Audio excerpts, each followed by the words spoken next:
O regime militar brasileiro, uma era de progresso, ordem e liberdade. Mas perguntamos constantemente: que liberdade?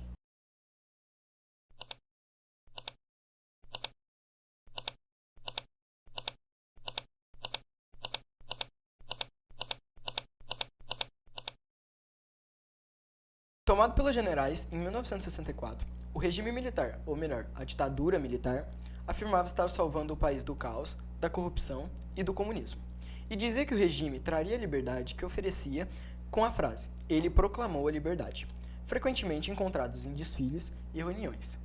Mas que liberdade é essa, que nasce da repressão e do autoritarismo? Durante a ditadura militar, a Escola Técnica Estadual Bento Quirino passou a ter diversos nomes, sendo eles Ginásio Industrial Bento Quirino, Centro Estadual Bento Quirino, Escola Técnica de Segundo Grau Bento Quirino, ET Bento Quirino e finalmente ETEC Bento Quirino.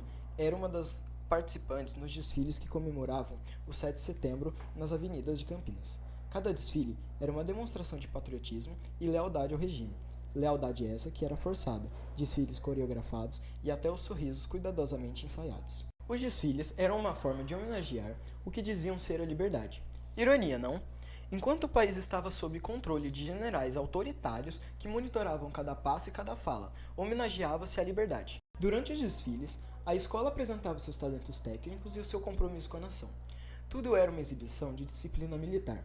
O desfile também marca o uso da educação como símbolo de propaganda política da época, dizendo que os desfiles formavam um jovem cidadão comprometido e leal com a pátria. Os alunos, como soldados sem armas, sorriam de maneira ensaiada, enquanto aplaudiam a liberdade que o regime dizia oferecer.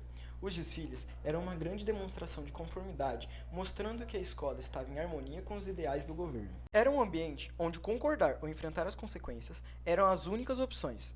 O Brasil que a gente sente era realmente o país que vai para frente, com passos firmes e compassados, porque sair da linha poderia custar caro. Os desfiles eram uma grande transmissão de ideias ideológicas, aplicando a imagem de ordem e progresso na sociedade brasileira da época, promovendo também uma imagem de união e incentivando o apoio ao regime militar. Mas a realidade era completamente outra. Na sala de aula, o monitoramento era constante, onde qualquer sinal de divergência de ideias e valores em relação ao regime era reprimido. Estudantes e professores que enfrentavam o regime eram punidos. Os professores eram obrigados a denunciar qualquer tipo de sinal de divergência, censurando estudantes que eram pensadores críticos dessa época. As censuras não eram aplicadas somente em escolas, mas também em livros, músicas, jornais, todo e qualquer meio que ousasse ir contra o regime militar. O senhor está pedindo que esqueça a emergência. Não, eu estou pedindo não, esqueça a minha. Emergência não estou ligando para isso. Esqueça se quiser. O Distrito Federal jamais vai esquecer o estado de emergência. É o que você diz. Talvez não esqueça porque viveu tão bem os 60 dias que não vai esquecer mais. O que você sofreu? Você? Não, eu não sofreu nada. Não sofreu nada que está falando para mim desse jeito aí de medida de emergência. Cara, bola. Deixa eu falar. Pode falar, general. Pode falar. Então cala a boca. Brasília, pacata e ordeira. Brasília, desliga essa droga então. A música, forte elemento cultural do Brasil, foi fortemente censurada pela ditadura. Toda música que fosse considerada divergente dos ideais eram proibidas e os músicos punidos. A sociedade também deveria saber escolher cuidadosamente que música ouvir para evitar mensagens que poderiam ser consideradas críticas ao regime. Afinal, o Brasil que a gente sente é o país que vai para frente, e nada podia desviar o país desse caminho de ordem e progresso. A face mais cruel da ditadura se via na agressão e tortura dos que eram vistos como ameaça, pensadores críticos, estudantes engajados politicamente e qualquer um que desafiasse a narrativa oficial eram tratados sem dó. Agentes do governo invadiam casas, sequestravam suspeitos e os levavam para centros de interrogatório, onde ele proclamou a liberdade virava gritos abafados de dor e desespero. A ditadura mostrava sua verdadeira face cruel. A censura era total, a repressão violenta. Pensadores críticos eram perseguidos, espancados e torturados.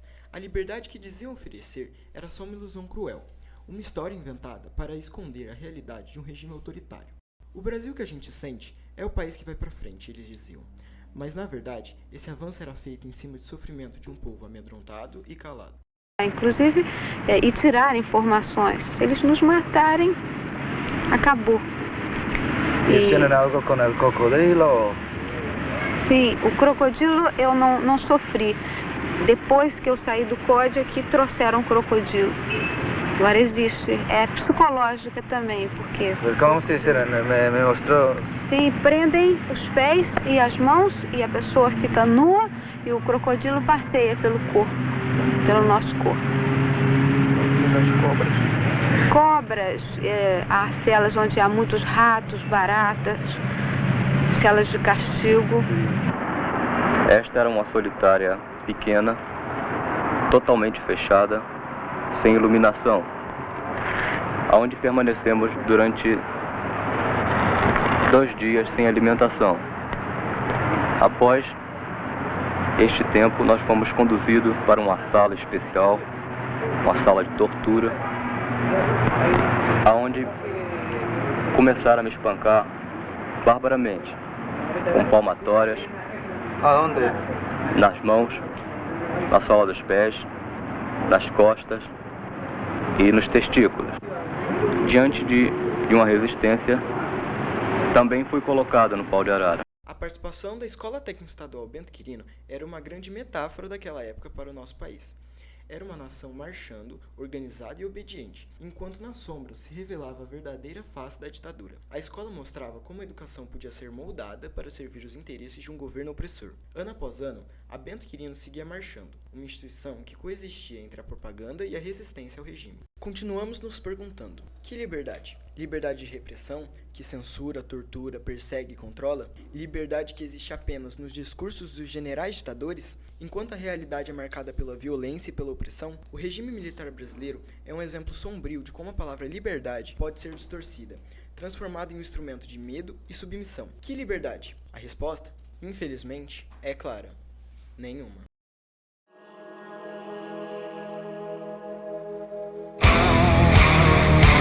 Como beber dessa bebida amarga, tragar a dor, engolir ou apontar, mesmo calada a boca, resta o peito, silêncio na cidade não se escuta. De que me vale ser filho da santa? Melhor seria ser filho da outra realidade menos morta. Tanta mentira, tanta força bruta. Pai, afasta de mim esse cálice. Pai, afasta de mim esse cálice. Pai, afasta de mim esse cálice de vinho tinto de sangue. Pai, afasta de mim esse cálice. Pai, afasta de mim esse cálice. Pai, afasta de mim esse cálice de vinho tinto de sangue. Perdi-me do nome, hoje pode chamar-me de tu. Dancei em palácios, hoje danço na rua. Vesti-me de sonhos, hoje visto as bermas da estrada. De que serve voltar quando se volta pro nada?